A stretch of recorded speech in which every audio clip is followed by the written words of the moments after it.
So I'm going to briefly introduce them now, and they will speak in this order. Jia Lee, who's Lieutenant Governor candidate of the Green Party for Lieutenant Governor.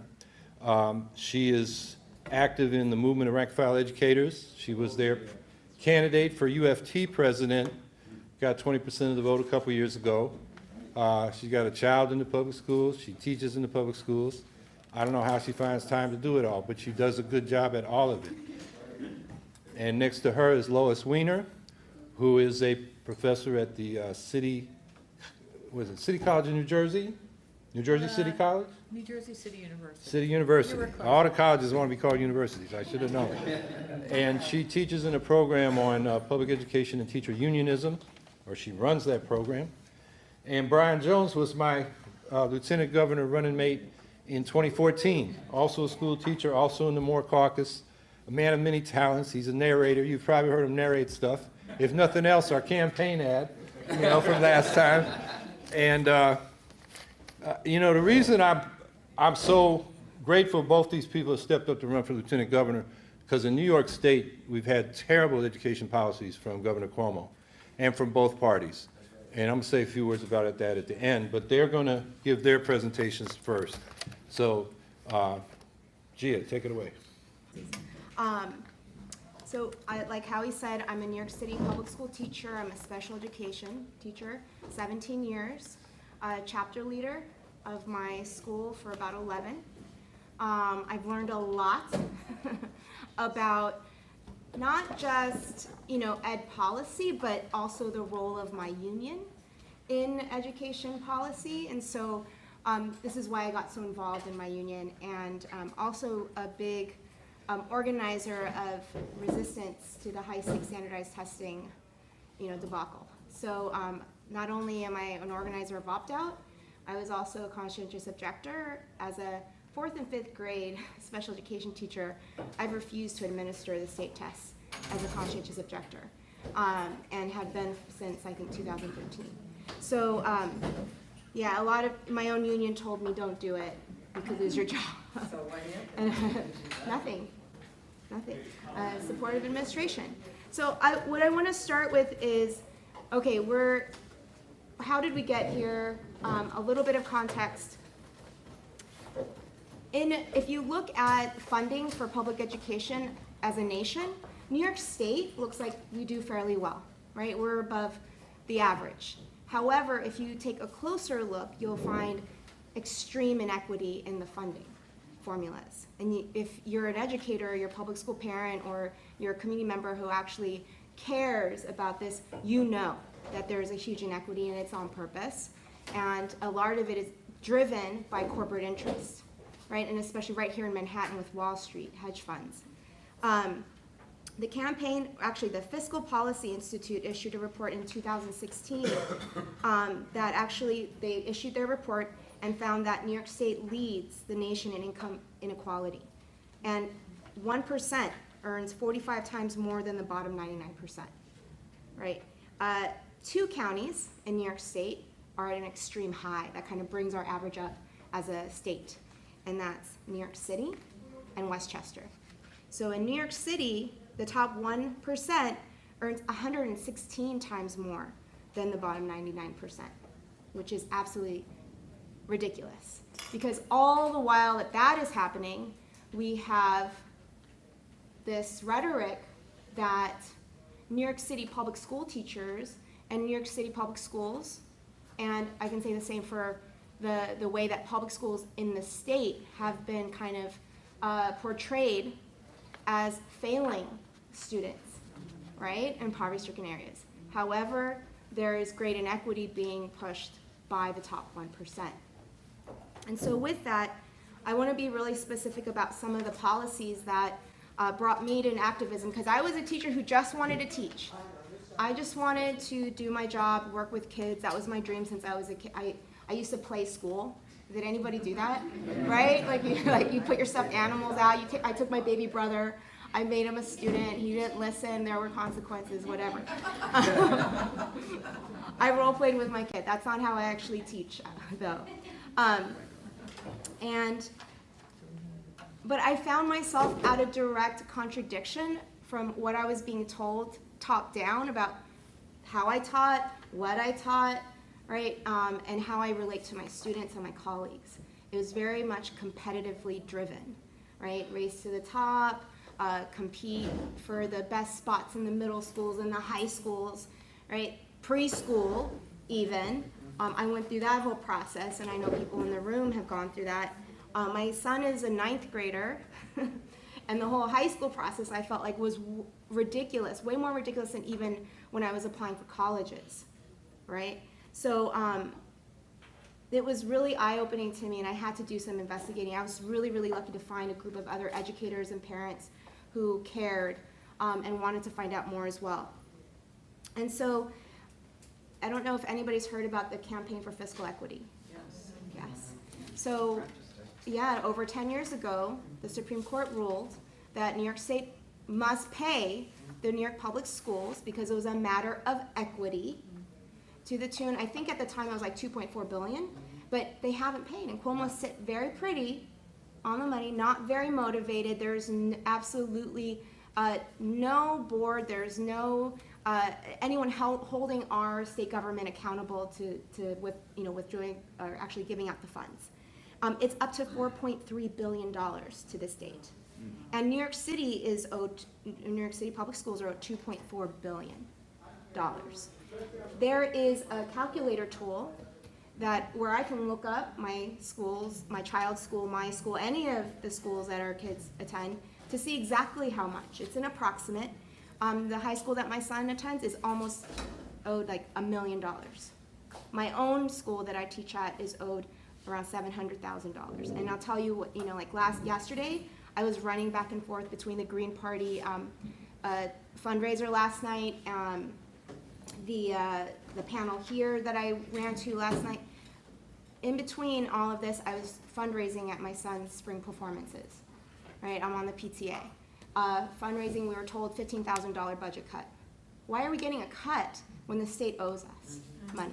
So this is, I'm bringing up these issues to the families and the teachers, and they don't even know that this is the case. And that's why state government, Governor Cuomo, feels like, the people don't even know, they don't care, right? If they cared, they would, they elected me to office, why aren't they holding me responsible? This is what they say up at the top.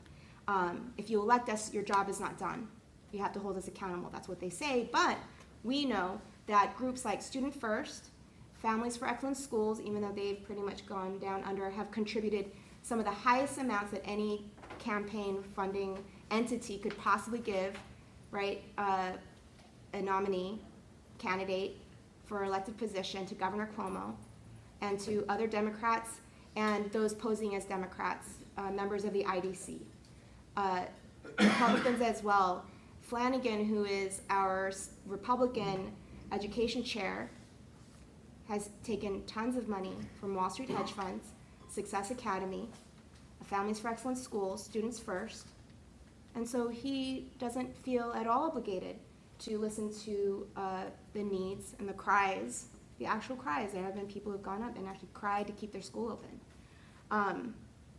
Schools in New York City at the highest rate of school closure because of these policies. We have mayoral control, which means they can do to us whatever they want. Administrators have they have the power to do as they please.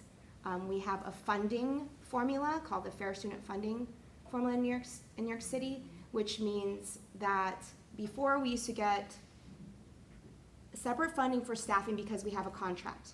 We have a salary step, right? The more years of experience you have, the higher your salary. And then you got separate funding for your operations. Under Bloomberg, mayoral control, under Joel Klein's chancellorship, he instituted fair student funding, which meant schools got a certain amount per student. It completely destroyed the notion that you pay teachers for their experience, that it actually disincentivized administrators from keeping veteran teachers. So we're seeing a push out, and I see colleagues in here who've been impacted by this funding formula, pushed out, squeezed out by this lean production economic model. And if we're gonna change this, not only do we have to resist the mechanisms like high-stakes testing, but we have to educate ourselves and work within our communities to understand and not fall into the competition model that we're being forced to play under. The Green Party, which I'm running for lieutenant governor with, has actually given me tremendous hope that we can create spaces where this kind of education, this kind of activism can actually happen and flourish. And so I said a lot of really daunting things, but if we're really clear about the policies that are being brought in, and I'm sure there are people in this room who can add on. I've been given a time amount. I can talk all day about this. I can tell you, one little thing I want to say. My union 3 years ago, I went lobby day, and I was given this button, fight Cuomo, right? Budget cuts, you name it, like we had Common Core, standards, all this stuff. My union is telling me now that we must support him in this upcoming election. I have so many choice words that I will not say because I see that it's being filmed, but that's absolute bull. Absolute bull, and we're just going to keep catering to the 1% that rules the island, so and this entire state. So with that, thank you so much. I hope that we continue this conversation further.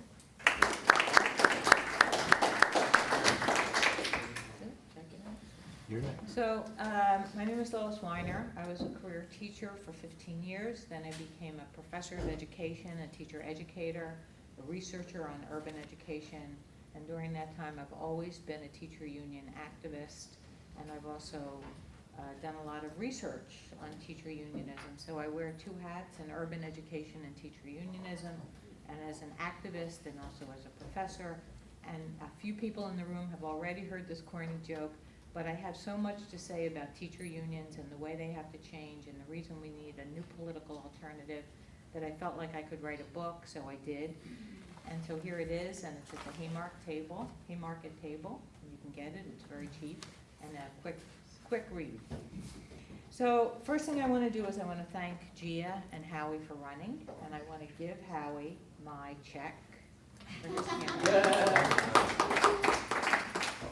And what I'm going to talk about is this evil project that Cuomo was part of. And this evil project is global. And I'm using that moral term because it is a project that harms kids throughout the world. It harms the most vulnerable kids the most. And that's the reason that in November, I want to be able to vote for a candidate and a party that opposes this project and is willing to stand up and tell powerful elites in this world that they do not own us and that we are demanding something better for our kids.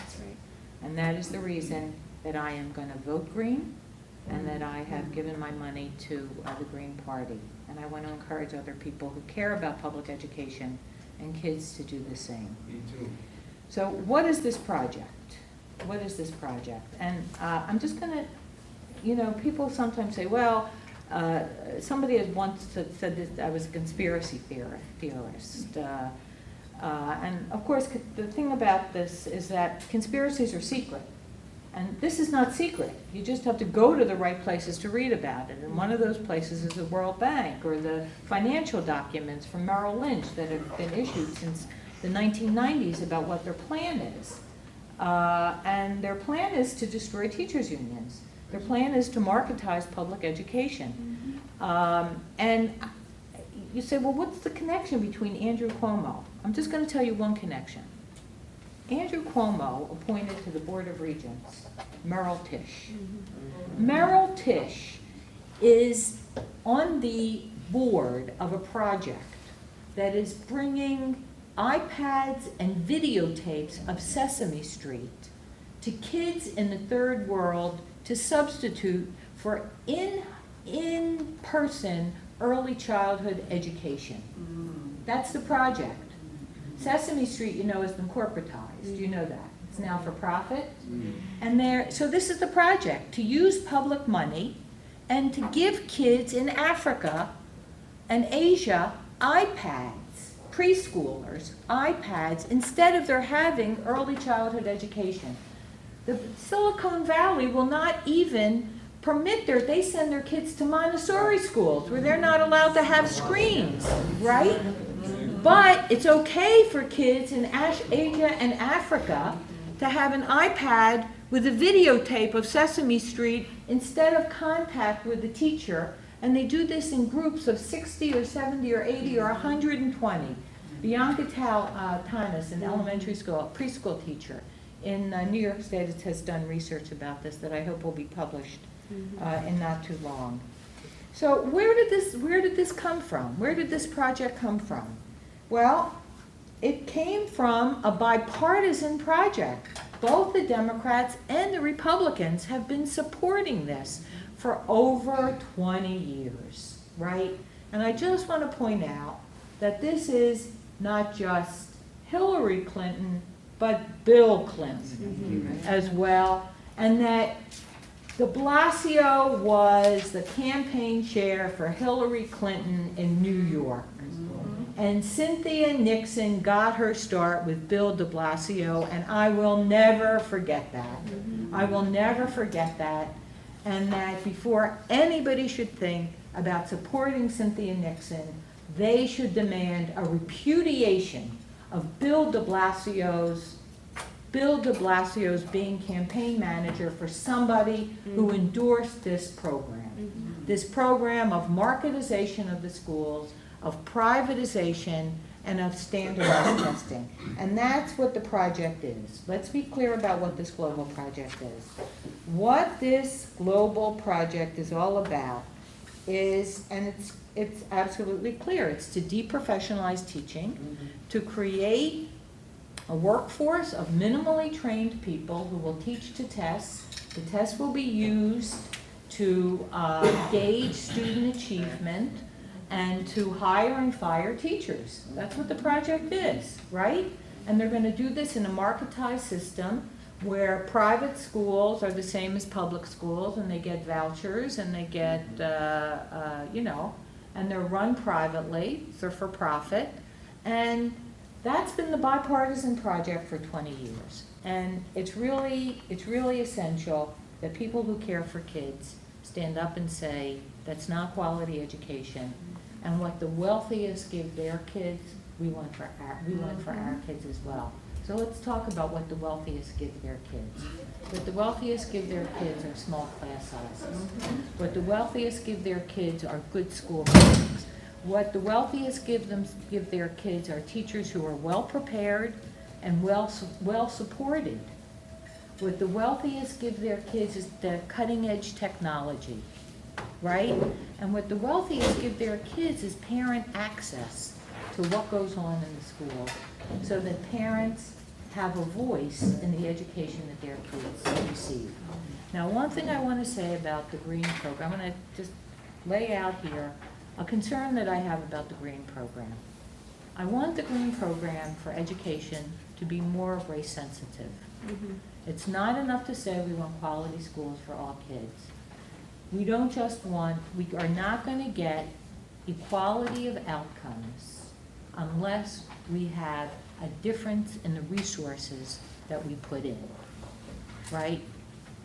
City schools and schools that serve communities that have been historically marginalized need more and better resources. At the same time that I'm going to make the argument for better funded, quality schools, I think we also have to say that schools cannot substitute for economic policy. Right. We need jobs. We need jobs, and schools cannot create jobs.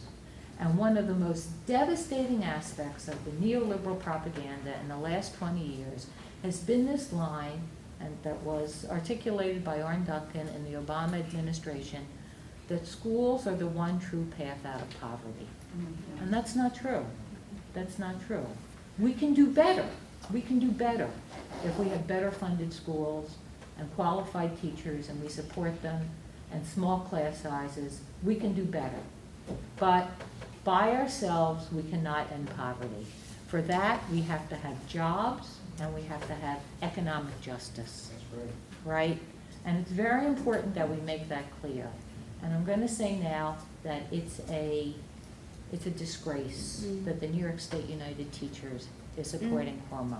Yeah. It's an absolute disgrace. And I want us to imagine how different the political equation would be in New York State if teachers who are members of the New York State United Teachers of this union, if they had demanded that we support the Green Party, right? What would that have done to public education? Okay. Now I want to end by asking a question of Howie and Jia and the people in this room. I don't think it's likely that Cynthia Nixon is going to win the, I know Cynthia Nixon is not going to be the Democratic Party nominee. To me, the question, though, that I have is the Working Families Party going to fold? Right? Cynthia Nixon is their nominee. Isn't that right? So that's a question I have.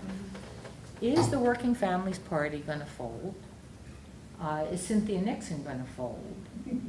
But if Cynthia Nixon doesn't fold, and if the Working Families Party doesn't fold, and so there's an election between Howie, Cynthia, and Andrew, what do we say? Because I want to put this out there. If, to me, what is important is not the Green Party per se. It is building an electoral alternative, a mass movement, a membership party that's an alternative to the Democrats. And at this current moment, my bet is that the Green Party is the best way to do that. But I want to just say, we need that alternative. And I'd like to hear that discussion from people in this room. The other thing is I want to apologize for the fact that I have a long-standing previous commitment, and I have to leave at 3:30, which means I may not be here for all of the discussion, and my apologies to you. So,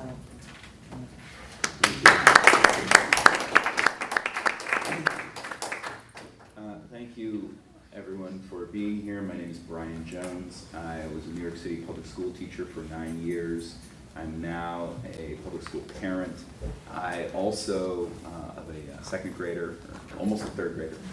I spent the last several years working on a PhD in urban education, doing a deep dive into Black education history in particular. So I want to pick up where Lois left off to some degree. But first I want to say that I really applaud the Green Party for doing a couple of things. One, for doing all of the heavy lifting and hard work that is required to maintain an independent ballot line. right. There's just innumerable obstacles, and I know from having tried to run for office with the Green Party, if you have never done it, it is incredibly, incredibly difficult to do. And there are just so many hurdles and so many different ways that we have truly not just two main parties, but truly a two-party system that goes out of its way to keep it that way. And so what the work that folks in the Green Party are doing to try to break through and hold on to this space on the ballot line is very important. And I want to also applaud them for making that ballot line space available to others on the left and inviting other folks to come in and join in this effort. So I hope that people will do that. And I want to congratulate Howie and Jia for running again. Obviously I know Howie, but Jia and I have worked together in these school education battles, fighting to change the union, the United Federation of Teachers, by creating a new caucus in the union, fighting to try to stop school privatization.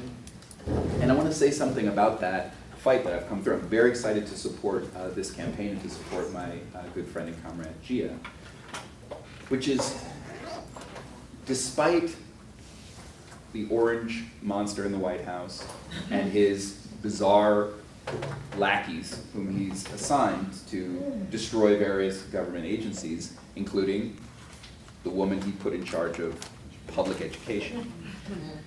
Despite her obvious inclination and desire to destroy public education, it seems to me, it occurs to me that just kind of stepping back and looking at the big picture, as Lois invited us to do, and by the way, I just have to say, you really, really should read Lois's book. Excuse me, Lois, for grabbing on your thing. No, but really, I highly recommend this book, The Future of Our Schools. It's very useful and very well aimed And I know many teacher unionists are trying to use it and use its arguments. So thank you, Lois, for that work that you continue to do. It occurs to me that she has not succeeded yet. There are places in the country where we see public education wiped off the map and replaced with a kind of system of competitive charter schools, voucher this and that, like New Orleans. We see that that's happened, that's been accomplished. But in many, many places, most, I think, in my unscientific count, we still have public education. I was thinking about this when I was campaigning at my daughter's school to try to encourage people, parents at the school, to opt out, and encourage students too, whom I spoke to opt out of the standardized test for all the reasons that Jia gave. Their role in privatization, their role in narrowing and destroying public education, the way that they are furthering the privatization movement.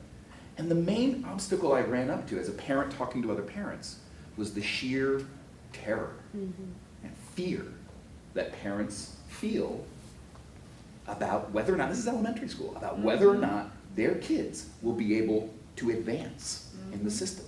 Right. Will they get into the middle school they want to get into? Will they get into the high school that they want to get into? In other words, there's not a sense that, well, you're in New York City, there's just great schools and your kid's going to be fine. They're just going to go to a middle school and it'll be great. And they're going to go to a high school and it'll be great, or at least it'll be fine. Many people do not have that sense. And so, in a way, even though we still have a robust public school system here, it feels to me as if we have privatization without privatization.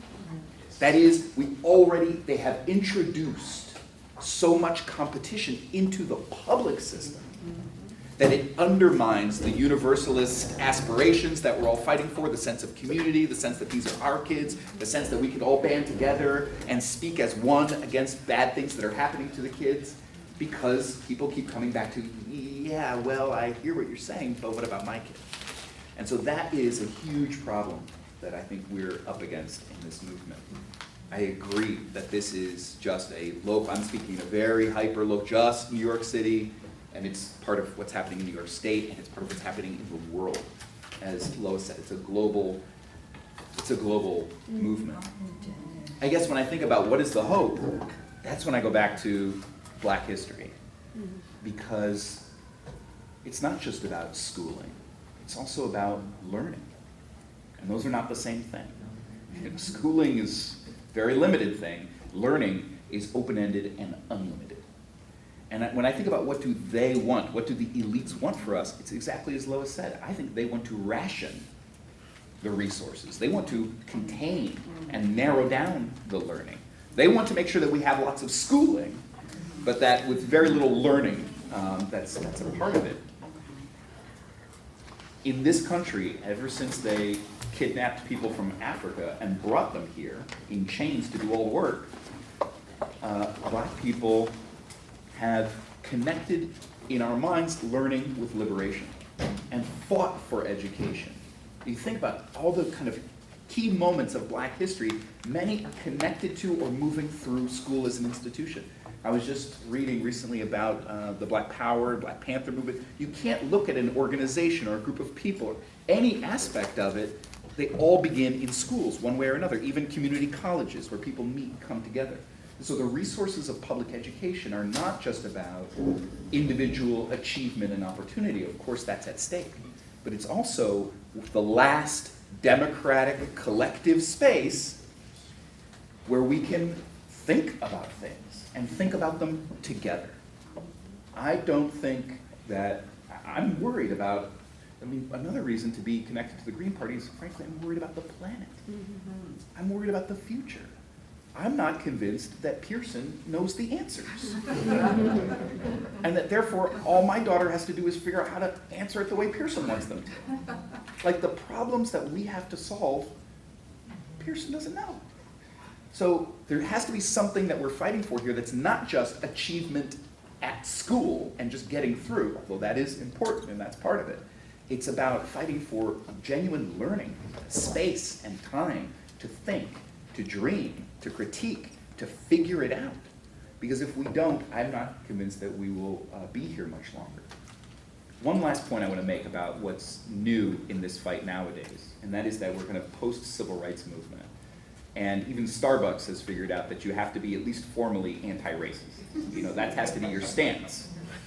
And so, you know, the old Marxist line is that the bosses use racism to divide the workers. Now there's a twist. The bosses use a kind of fake anti-racism to divide the workers. Anti-racism becomes their thing, and they take it up with their own ends in mind. And so it's not a genuine anti-racism. It's not aimed at ending inequality. I take, for instance, Arnie Duncan. He said when they brought out that movie, Waiting for Superman, that was the Rosa Parks moment for public education. Again and again, we see the kind of corporate education privatizers dressing themselves in the robes of the civil rights movement. And we've just seen that the Department of Education just announced they're going to spend $23 million on anti-bias training for teachers. Well, I think that is, I mean, I have mixed feelings. On the one hand, we know that we have some racist teachers in this city. I mean, we know that when Eric Garner was choked to death, there were some teachers who showed up at work wearing NYPD t-shirts the next day. Yeah. So we know that's real. That's real, actually.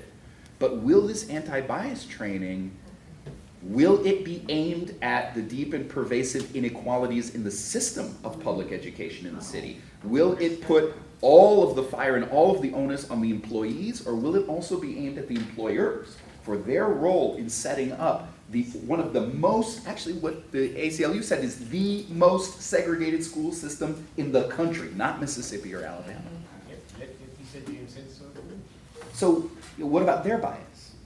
And what about, and how is it that if we take up a more race-conscious approach towards justice in the public education system, I would say a more clearly and pointedly anti-racist approach, how are we going to make that a weapon for our side and take that sword out of their hands and make it something that we are fighting for that's genuinely about ending inequality in education? And I agree that equality is not the same thing as equity. Sometimes the people who have greater needs need more resources.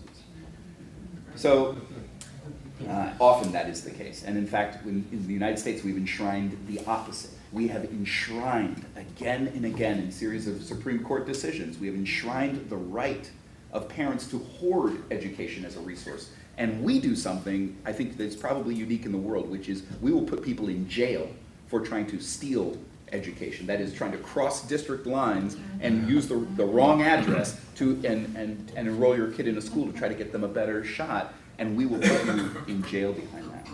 So in many different ways, we have enshrined that kind of inequality. I'm proud to stand here with Lois, Jia, and Howie, and I know that we have, in many levels, in many respects, a tough road ahead of us, but I think the public education fight is both obviously tremendously important, and it's not over by a long shot. And if anything, I would love to hear more, Lois. I'm curious to know what you think about, and others, about the kind of wildfire of teacher strikes that are going on throughout the country and that are finally revealing to the country and the world the real conditions of our schools in most of this country. It's an amazing and inspiring thing that's going on right now.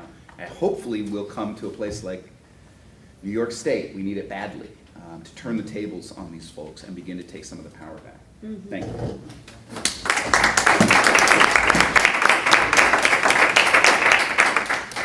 I'm going to stand up, I think, better on my feet. I used to get in trouble a lot because I went to schools, all the public schools I went to, the desk and the seats were bolted to the floor. And I was one of those hyperactive kids. I'd be running around the classroom. I didn't even know I'd left my seat. And I was always getting in trouble for that. And fortunately, I'm old enough that they didn't have drugs for us like they do with the active kids today. So I want to talk about Cuomo and his policy and why it's so bad and why I'm so glad I've got these teachers on the ticket running with me. The funding issue obviously is a concern. Cuomo is in court having his attorney general fight cities around the state. There's a 7 small cities lawsuit, and there's another one, the parents of New York City and my city, Syracuse, suing to get the foundation aid formula paid for which is the resolution to the Campaign for Fiscal Equity, which was fought in the courts for, I don't know how many years. It finally got resolved, quote unquote, and Governor Pataki, the Republicans fought it, and now we got Cuomo for the Democrats fighting. And, Cuomo will say, well, we're spending more than any other state, as was mentioned. He doesn't talk about how unequal it is. Some of these wealthy suburbs pay a lot, and then cities like Syracuse and the high poverty schools in the city here don't have basic things that they need because they don't have the money. And then he'll increase it a little bit and say, hey, I'm a progressive, vote for me. I, have added more than anybody else. And it's all a bunch of BS to posture. He talks the talk but doesn't walk the walk on that question. And but full funding, it's more than that. I remember in 2010, this is the third time I've run against him. His school reform program is competition is good.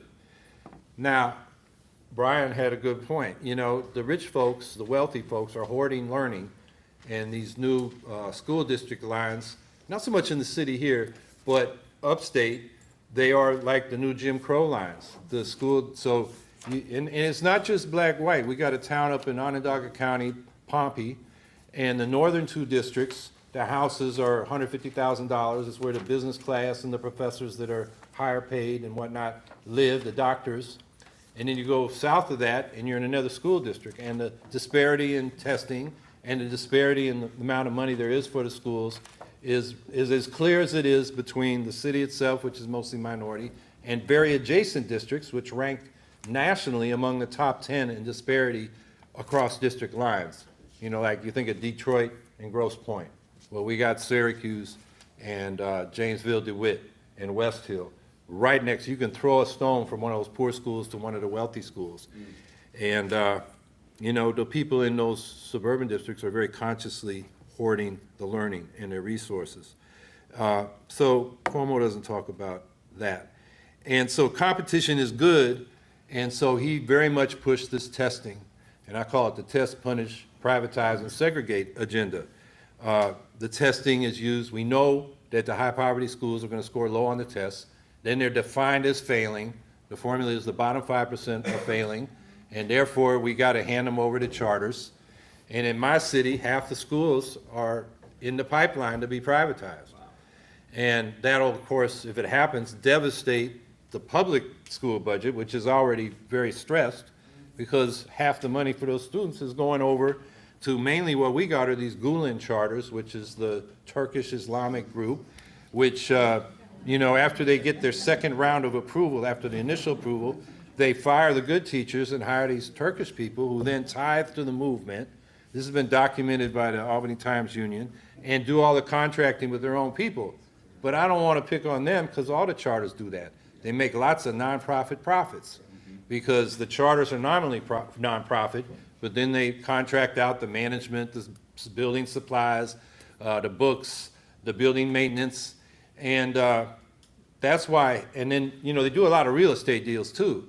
So the reason the hedge funds are promoting these so-called groups like Democrats for Educational Reform, and I don't know all the groups, Jia mentioned a couple of them, because they can double their money in 7 years because there's a federal tax credit, the New Markets Tax Credit, 39% a year for their investment, plus they get interest on their investment. And as Juan Gonzalez pointed out in an article that a lot of people know about, you double your money in 7 years. And I was looking for Juan's article the other day, and I Googled 7% double money charters, and I end up at Investopedia. And it's right there. I didn't have to cite Juan. I got it right from the financial industry. So it's about making money, not educating children. And so that is a real problem with the Cuomo education agenda. And then the way I look at the high-stakes testing and the privatization is in the 80s, when some of the court decisions, late 70s through the 80s into the 90s, made desegregation harder, like that early decision in Detroit, you can't cross district lines to desegregate, and there are a whole bunch of subsequent decisions. And then you had this study come out on the Reagan administration, A Nation at Risk. And suddenly you had the Democrats as well as the Republicans back out of desegregation and look for other reforms, which became the testing and the privatization with the charters. And now it's a bipartisan policy. And Cuomo has been one of the biggest cheerleaders. And the fact is, if you look at where we had desegregation, and I'm not saying if you desegregate between schools but resegregate with tracking, you still got segregation. I'm talking about real desegregation, where every child has access to a gifted quality education.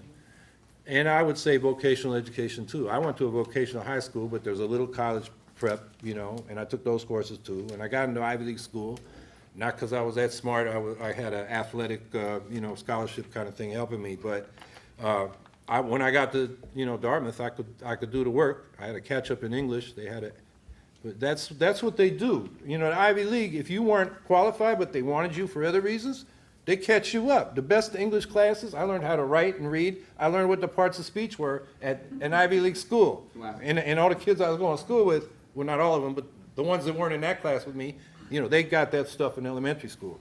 So that shows what can be done. I went in a catch-up class with leaders of the Vice Lords gang from the west side of Chicago. They're about 10 years older than me, and they were trying to bring black kids into the Ivy League, and some alum was working with the Mobilization for Youth, and he said, these guys are smart. They didn't graduate high school, but they built this gang 10,000 strong. They're smart guys. They're leaders of men. And once they got into Dartmouth, new opportunities, and they took them. And they went back and did good instead of doing bad as they were doing before as gangbangers. So you know, you provide the opportunities and give people real opportunities, and they're going to take advantage of it. So I think that indicates what we can do.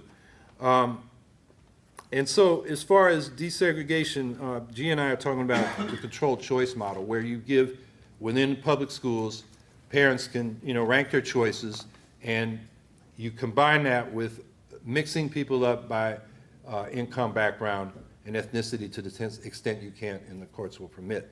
And I've become familiar with that because we had a education professor up at Syracuse University. He's passed on. His name Gerald Grant, wrote a book called Hope and Despair in the American City. His daughter was teaching in Raleigh, North Carolina. So he studied that, and that was a school district, countywide, Wake County, that desegregated by this controlled choice model. And the test scores were, you know, the achievement gap was significantly reduced. And the kids did better, and this is on, you know, through other studies, all the kids do better on things like creativity, intellectual self-confidence, problem solving, teamwork, collaboration, tolerance.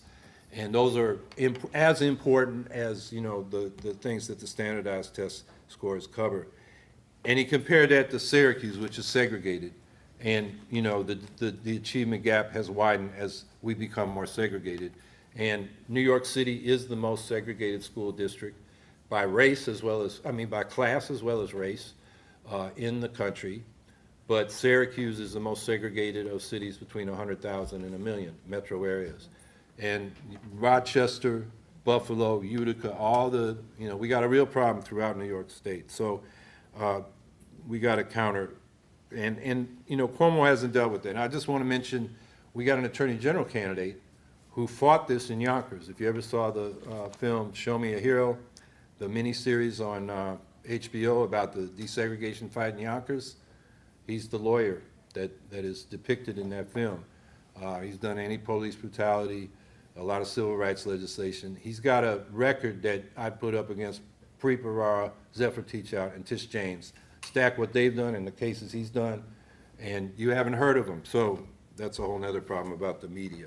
Hopefully he will get into the discussion and you'll see. And his policy is that he will not defend the state on this funding issue. He'd tell Cuomo, I'm independently elected. My judgment is what you're doing is institutionalized racism and class bias, and you should settle, you know, and fulfill the obligations of that CFE case, the Campaign for Fiscal Equity. And he would also do the same thing.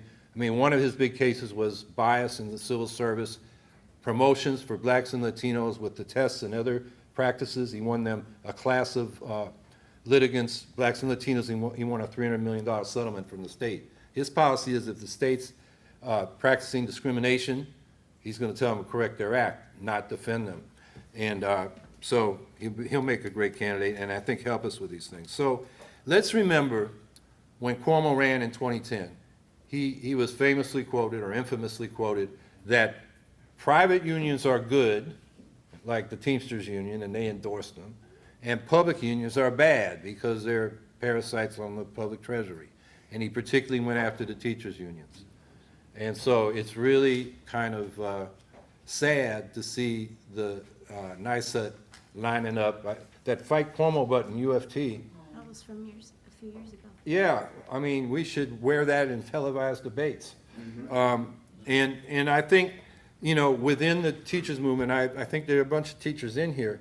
We got 6 locals to endorse. Last time NYSUT was neutral, and because they were neutral and PEP was neutral, the AFL-CIO was neutral. This time, they've all lined up behind Cuomo. But we had 6, Brian had a lot to do with this. We got 6 union locals from out on Long Island to Buffalo endorse us. And that, I think, made a strong statement. It might be why Cuomo softened his rhetoric. I want to, you know, take the fight to those union locals in this election. And with that, I will stop, and let's open it up for discussion. Say that last year at our delegate assemblies, Como would talk about how we're gonna deal with Janus. You know, the Janus would, I'm sorry, Mulgrew would say they were gonna deal with, the Janus case, Janus versus Ask Me. And they were gonna handle it through the lawyers. That was their approach. And, you know, those of us who understand, you know, about the need for ground-up, grassroots, rank-and-file organizing to really understand what the power of the membership, we just shook our heads. But then early in the fall, we heard that over the summer, there were some talks with other union leaders who told the union leadership that you're out of your mind. You better get with your members. You better get going with them. And the tune changed, but they were still working behind the scenes. And so they passed, or I don't know if it's passed yet, but they got Cuomo to push legislation that's like pay to play. So basically, the union won't have to represent members who don't pay their dues. There's another piece that I can't remember right now, I forgot it, but there's another really shady piece of legislation. And so what that truly does is undermine the very essence of union, right? They want a bureaucratic, they want to maintain bureaucratic. Is it the evaluations? No, we're talking about the union, you know, basically the membership. Yeah, why are we supporting Cuomo? Because he's being our friend, quote unquote, or he's actually being the leadership's friend, right, in this situation. Yes. Our local Clinton, Connecticut, our local Green Party has buddied up with the Clinton Taxpayers Association, oddly enough, to almost diabolically opposed types of thinking, and to cut the property taxes in town. I noticed here as part of your program is to cut property taxes. Does New York have more of a county system? How would, in Connecticut, the state is offering less and less, and more is falling on the localities, and we're fighting back. What tax system would you think is more equitable? Well, we want a more progressive tax system to fund the schools. Property tax, we want a diversity of taxes, so we got, you know, property tax is pretty steady through the ups and downs of the business cycle, but it should deal with property, you know, police, fire, roads. The schools, we'd rather see funded through the progressive income tax. What we say in the program there about cutting property taxes is 7% of state programs are unfunded mandates on local government. So our property taxes, particularly upstate, is not so bad in the city because they got a local income tax, are among the highest or the highest in the nation. I mean, there's some counties in Connecticut and New Jersey that compete with us for that dubious distinction. So basically, the Democrats and Republicans are balancing the state budget on the backs of local property taxpayers, making homes and rents unaffordable. And so it's really shifting the burden to a more progressive structure. That's what that's about. Can I say something? Yeah. We have to eliminate the property taxes for funding schools. We must. That's an elementary progressive demand that we have to make on the state. And let me explain why. because somebody described this, the property taxes to fund school districts, as the hidden nexus Right. between residential segregation and school segregation by race and class. That's what's going on. And so actually, when you take a look at property taxes, what you see when you look at the demographic, you look at the demographic, you see this, you see that actually white working class and lower middle class communities are taxing themselves at very high rates in order to get money for schools. Whereas in wealthy school districts, the property tax will be lower because the housing is worth more, right? And what is the largest expense of school districts, that school districts pay? Teacher salaries. 85% of most school district funds go to teacher salaries. So that's why it is criminal that NYSET has not challenged the system of taxing schools from property taxes, because all these teachers who are working for small school districts, right? They're working in communities where people are already taxing themselves at a very high rate, given the value of their homes, right? In order to pay for teacher salaries that are not that high. So we have to eliminate the property tax, and if we eliminate the property tax, what that means is that we open the door, we get rid of one of the biggest problems that we have in school segregation, right? Which is, what Brian was talking about, boundaries, school boundaries, which we know, for instance, in Long Island. Long Island is, has a highly segregated system of schooling, and if you eliminate that property tax, then you get rid of one of the reasons for that. We could really go after residential segregation. So as a public school teacher, I brought up a resolution last month at the UFT Delegate Assembly to have the UFT disperse funds to the Green Party. So my resolution was shouted down by leadership saying that was supposed to be done by NYSET. However, I couldn't even get to a debate to understand what was happening. Why would they want to not have participatory democracy within the union so we can choose where our funds go? Because I'm a member of the Green Party, I'm just registered, and why should my funds go to the Democrats and the Republicans? So that's just a statement. So a question now is, what will the Green Party do moving forward with evaluations if it's affecting teachers on the job, workplace bullying, and as my caucus, the movement of rank and file educators, we're pushing for parental leave, which is separate, for family leave, which is separate from parental leave, which Como and Mulgrew and all his cronies, the minions, are trying to push onto the UFT membership. First, a great article about school segregation and where it came from, property taxes and redlining, is an article called Hiding in Plain Sight by David Neal. It's in Scalawag. I shared it with a few people, but it's basically the great-grandson of a North Carolina businessman who was also a Klansman. And you didn't see much activity going on in that area during Brown versus Board of Ed. Why? Because they had a plan. And it became a model that spread across the country to ensure racial segregation because it was illegal. So, we're going from legalized racism, right, to institutionalized racism and all the different viral, manifestations. But speaking, because Myri and I are good friends in the Moore Caucus, and so we've had many discussions about this issue of the teacher evaluation system. It's all, and I wrote a piece that's going to be coming out on the Moore blog soon about how it's all smoke and mirrors.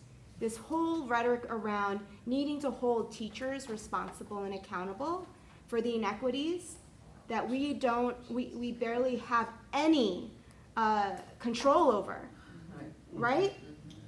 So I don't want to get bogged down in the debate about the little minutia details of the teacher evaluation system. It needs to be repealed completely. And we need to have a real conversation about what's ailing our communities right now and what we can do to actually fix it. What we can do to actually nurture our students, or nurture our communities. Where the inequity is directly attached to rates of incarceration, mass incarceration. If you read Michelle Alexander's book about this, it's the whole new Jim Crow, right? We have the whole new Jim Crow in the school system. We have the whole new Jim Crow in the, just trying to find decent housing system.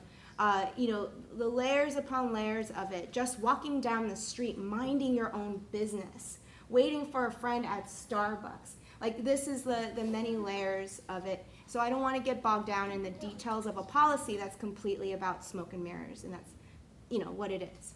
And family leave. If you go to any country that values family at the base of a community, you value the upbringing of children. I always bring this up about the Maasai tribe and how they don't greet each other with just saying, hello, how are you? They ask the question, and how are the children? And if we asked each other this question when we greeted each other, what would we say as a nation? They're suffering. They're suffering on so many different levels. So that's an indicator. The fact that test scores are low, and I'm really wary, and I apologize to other people who use this a lot, about this achievement gap. There's no such thing. It's an equity gap. It's a economic gap. It's social justice gap. Using that kind of data is so misleading on so many different levels. So I'm really wary of using that language. I think we're aware in this room how language is used, and to be really mindful, not continuing that frame. And for us, I think it's a really big important thing. I don't want to say on the left, but about framing language. And right, we have to develop our own language about what we value. And so with that, I think family leave, it might seem like this luxury item, but really no, it's the base of any society. It's a healthy society, how we take care of our children. Yeah. Jump in here? Yeah. Oh, yeah. Yeah, I want to say this. I think it's very important to understand why the labor officials have run to endorse Cuomo and not even Cynthia Nixon. I think that's very important for us to understand the difference. The reason they've done it is that they're very frightened by Trump's election. And they're circling the wagons, and they're running for cover. And they think that Cuomo is going to protect them. And of course, they're wrong. Cuomo can't offer any protection. And I think it's very, very important that we understand what occurred in this country with Trump's election. And that's the difference to me between you're running now and you're running in the previous election. And I think we have to talk about that. That's Trump's election. Because we now have a national government that is controlled openly and brazenly by powerful billionaires who don't even care about masking what they do with the rhetoric of equality, right? They allow and encourage an explicit white supremacist, misogynist, anti-immigrant rhetoric and policies. They are so fearless, they don't even care about pretending that they care about educational equity or equity equality. They don't even care about that anymore. And I think it's absolutely essential that we understand that the Democrats are not going to protect us from that, and more candidates like Hillary Clinton or Andrew Cuomo just alienate the bulk of the voters that we need to make political change in this country. Yes. And so what happened in the election was Sanders from the left who unfortunately got sucked into the Democratic, who made that run within the Democratic Party. But even the fact Sanders from the left and Trump from the right demanded attention to the economy and to jobs, which is the green program, right? Which is and good jobs, sustainable jobs. And the labor bureaucracy is unwilling to break from that rhetoric and that stance of those who control the Democratic Party. And that's what it's all about. They're afraid to do it now, and they intend to crush anybody and everybody who says that there should be an alternative. And I want to say this, I spend a lot of time on social media, a lot of time, probably too much on Twitter, I want to say. You know what? The attacks on people who voted Green in the last election or even supported Sanders are vicious. They are really, really vicious. So I want to say, we got to be strong here. We got to be loving, but we got to be strong, But that's what it is. That's why let's have no misunderstanding. That's why they're not supporting Cynthia Nixon, because they're afraid. But you know something? I'm not afraid. Right. I'm not afraid. And that's what I love about the Green Party, is that we're not afraid. Let me take this opportunity to answer the question that Lois raised earlier about will the WFP fold if Nixon doesn't win the Democratic primary? And I actually wrote an op-ed responding to an op-ed from some of the working families leadership that was whining about Cuomo, pulling funding and unions away from them. And I said, well, on Saturday they endorsed Nixon, and by Tuesday they were saying they really didn't mean it.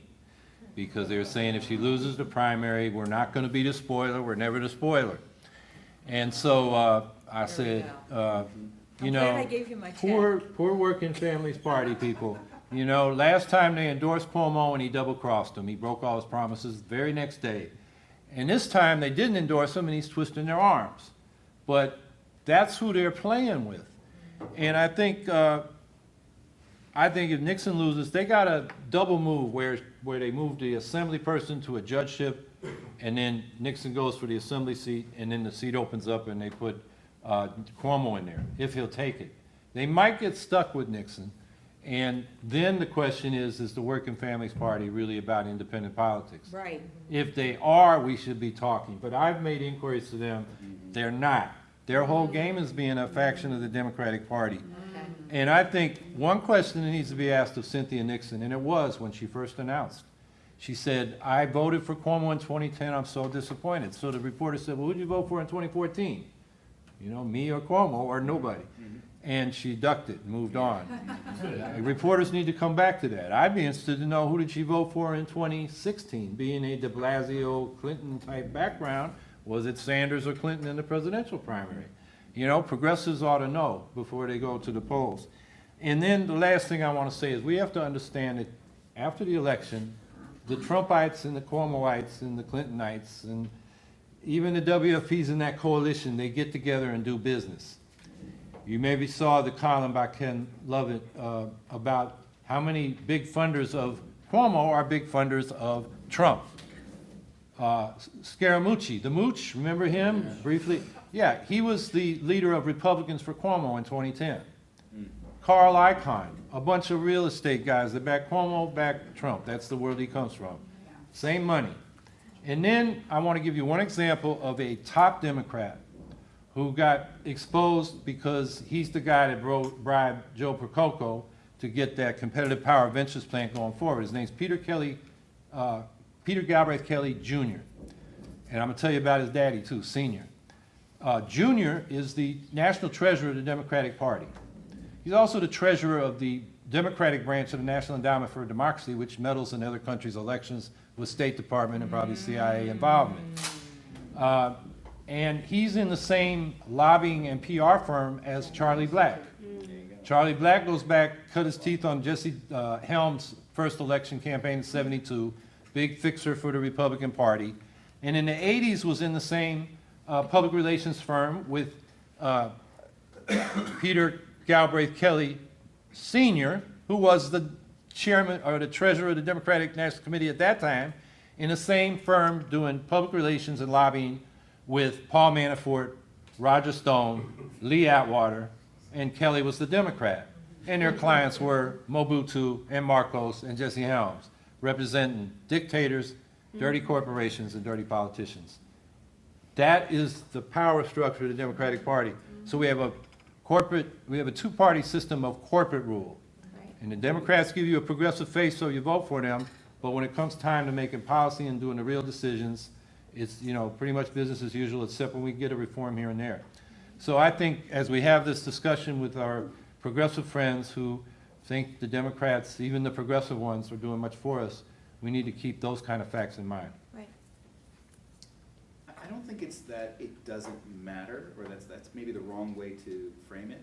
It's that the policies that the Democrats will carry out will be so bad that they will be harmful to people. People will not be safe. But they won't be able to carry out any policies anyway, because Trump will be able to veto anything. So it's just within whether they can do any investigative stuff, if anybody feels like it. I mean, I'm not thinking that they can carry out policies. I guess what I'm saying is what they stand for is dangerous to the planet. Like Obama built, I forget how many pipelines, like, but Right. people focus on, like, you know, Keystone, or they focus on the Dakota Access Pipeline, but he built many, many pipelines. He was the fracking president. Like, that's a problem. He's trying to make the United States into a kind of cheap energy country. He deported more immigrants than any other president. That's a problem. People are not Right. safe in their communities under the first black president. That shows us that it's not about the party between these two. There's something more fundamental at stake. If we have Democrats in control of the Congress, the Senate, and the President, and the White House, we're still in danger. Absolutely. And so I don't, But I don't know if it's as much. I mean, I want to answer this in terms of education, okay? I am going to say that in education, when you look at education policy, Howie referred to the Democrats for education reform, DFER. DFER is like irrelevant now. Why is it irrelevant? It's irrelevant because DFER, the Democrats, did the work of this bipartisan project in education to test, privatize, deprofessionalize. They did the work under the rhetoric of improving educational opportunity, see? But there's no place for them now. There's no place for that because there's no bipartisan agreement anymore because they dropped the rhetoric. You understand? So what we're seeing is that the DeVos and the GOP are just continuing at a, I don't even want to say it's an accelerated pace. It's not even an accelerated pace. They're just doing it more brazenly. Do you see what I'm saying? So in terms of educational policy, we got nothing. We got nothing different or better.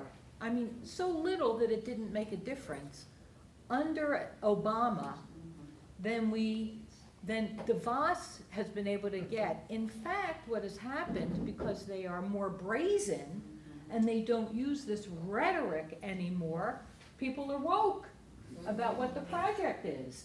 So you can actually make a case that in education, I'm not going to say about the environment, I'm not an expert about that, but I will say about education. There is fiercer, there is more knowledge now and more opposition to privatization and charter schools, and it has nothing to do with the Democrats. It has to do with a movement that defied the Democrats, that refused to do what the Democrats wanted.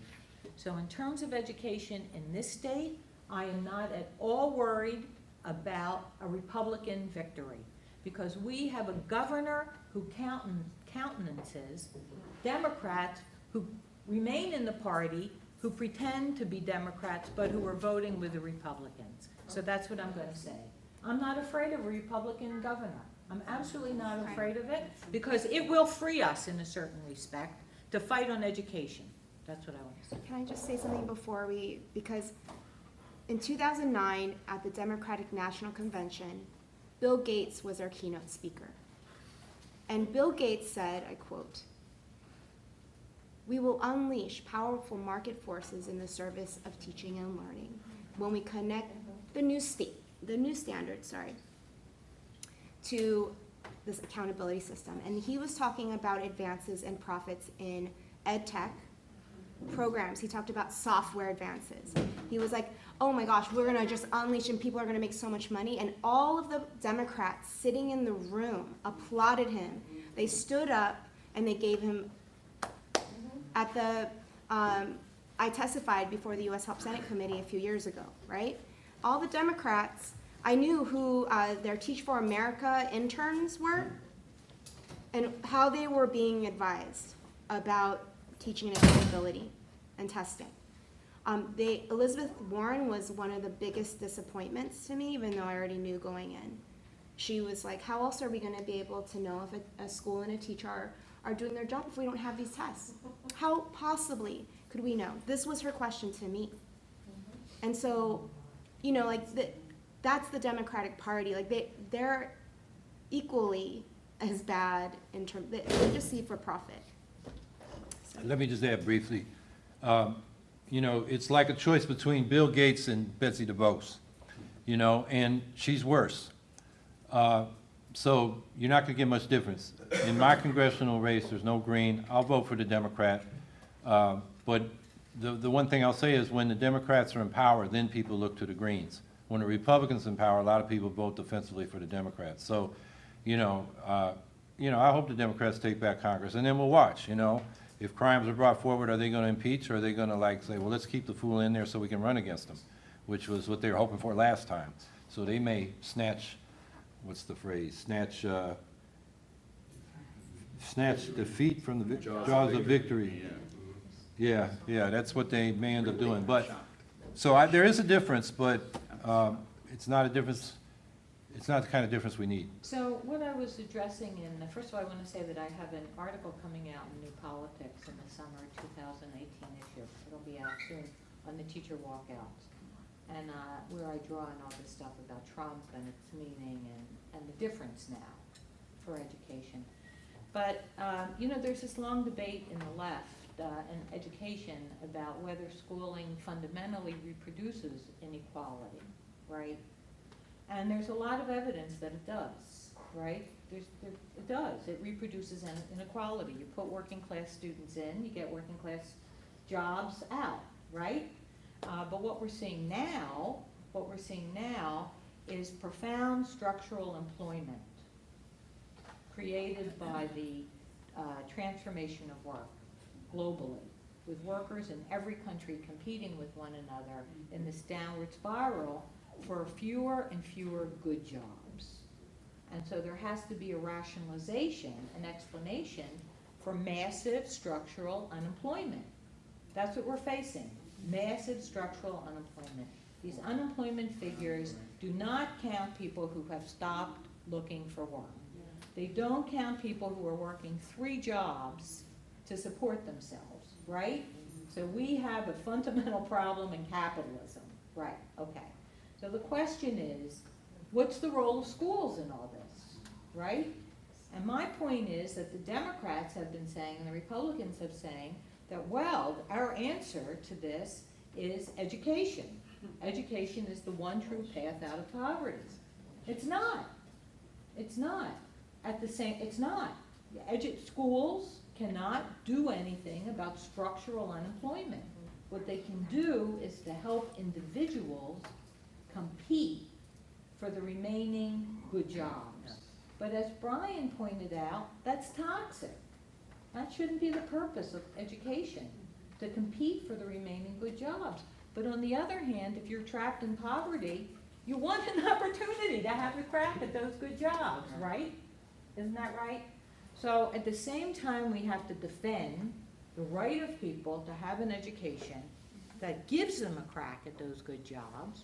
We also have to say that's not the primary purpose of education.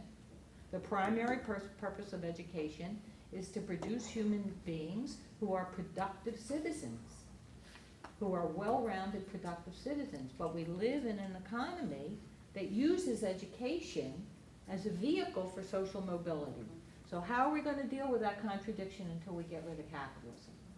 Until we get rid of capitalism, we have to say that schools do make a difference, and that every kid deserves a quality education. And what that means is that a kid from Scarsdale and a kid from the South Bronx both have the same chance to go to college, and they both have a chance to have a well-rounded education. But it's not gonna alter the big picture of structural inequality in the society. That's my Except for individuals. except for individuals. It's not going to address structural inequalities. It's going to give individuals a chance. That's a very important difference. Like, you could just take an example, law school. It used to be like being a lawyer, you're just kind of set. Like, you go to a decent law school, you're being a lawyer, you're set. But the pressure on the legal field, the economic pressures, have changed what it means to be a working lawyer. So you still have a few lawyers making incredible money, but now you have a lot of like lawyers whose life experience of being, and their income and their conditions of work have pushed them even towards unionizing. So it's no longer the case that merely making your way up that ladder and then getting off at law school means that you're set now. And the same thing used to be true for teachers. There's many nurses, there are many professions where it's like, if you get through this, you are set. All you have to do is get through. If you would just pass that test, you're set. And it's and that works for a few people for a while until the pressure of the job and the conditions of the employment The transformation change. of work. It's a global transformation of work, and education is responding to this global transformation of work.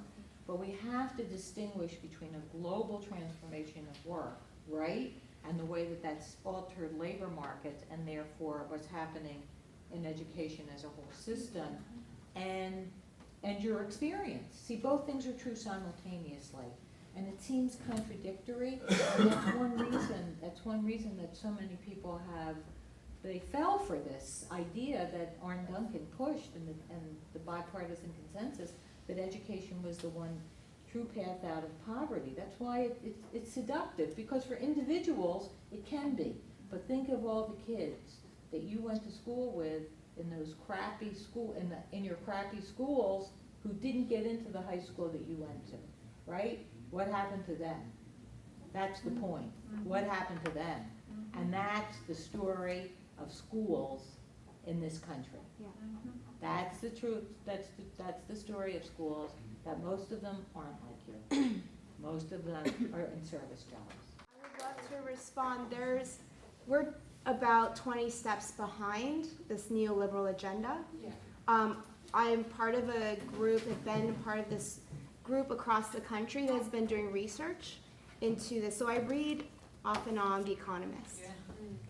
And this particular issue caught my eye because it's called The Future of Learning, How Technology is Transforming Education.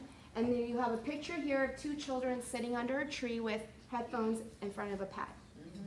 And inside, it actually, is very glowing about the future. So you need to look it up, Future Ed Inc. Incorporated. If you guys come and give me your emails, I will share you on this presentation that I usually give. I did it here last year. It's a global community of elite who have a plan for the future industry. They recognize the industrial era is over. The service industry, right? That whole industry is now about to be over. The need for workers is about to be over in this new digital age. Okay? And Democrats and Republicans and whoever it's not even Dems and Republicans anymore. It's just, I don't know who they are. They're the puppets. Okay? They're hoping for the scraps that are left over when the elite do their plan. Of course, it's their plan. I don't even think they realize whether or not it's going to actually work for them. But the notion of the future in education is based on this new gig economy. It's called the gig economy, and I've seen the advertisement that they are trying to put out in 2020 to sell this. You're a worker, you get these tokens on a platform, and they're already doing this in some of the CUNY universities. A professor reached out to me after she thought my presentation was a little nutty, And then she had a whole meeting with the staff about this badging system, where you earn badges. If you read a book, you earn credit. If you do this, you earn credit. If you have an experience, you get credit. And so the universities are seeing half of their students are being told you can do some of your credits online through this new platform, and the rest you can do in person. Look at this as a fast way to get through college and get your, certification and whatever, right? They're forcing this down all the public universities, and even the private ones are starting to see it happen too. So then we have about, and this is what I learned from Connie, that about 75% of professors are adjuncts.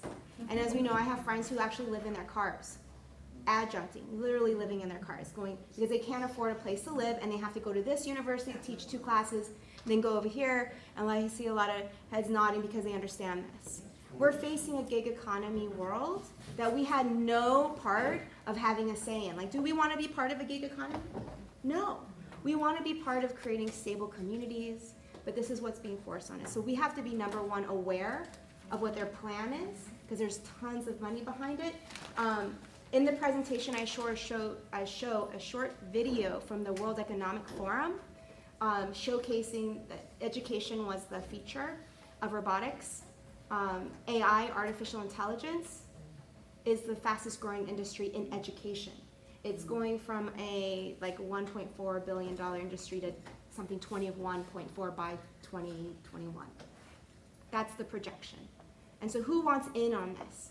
The very corporate elitist entities that control our government. So for me, I will participate in understanding how electoral politics work, but I think it's an opportunity for us to have these kinds of spaces, to have this discussion about, we're playing their game, right? We're playing their electoral politics game to what end?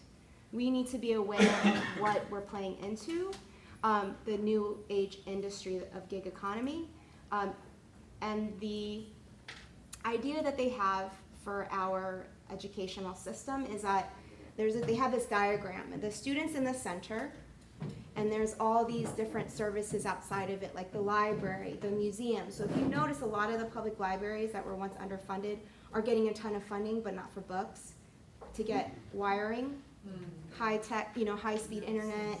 I've seen several of I live in Brooklyn, and I've seen the libraries in my neighborhood all of a sudden have an attachment, and they're getting ready for these computer labs.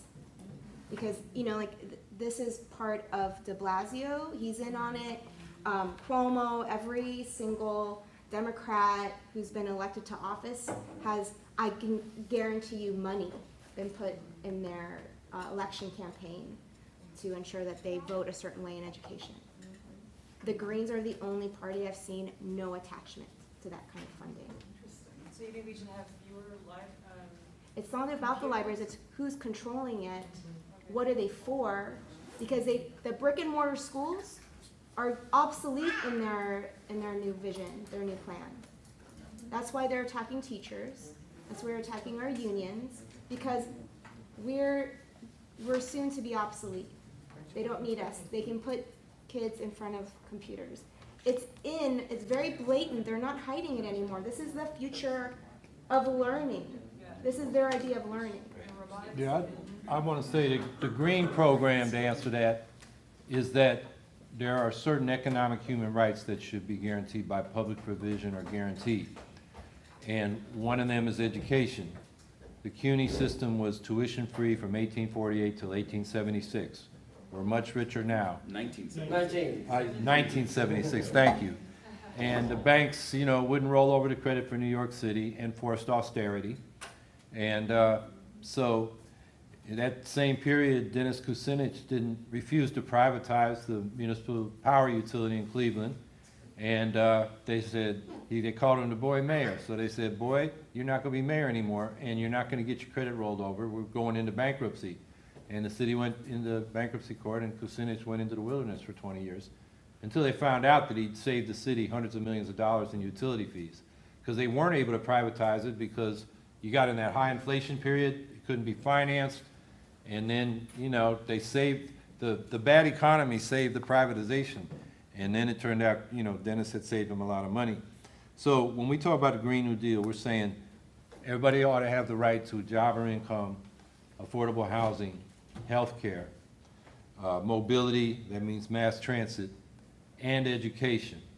And the fact we're a richer state than we were in 1976 when they cut down free tuition. In 1980, the top 1% in New York City got 12% of all income in the city.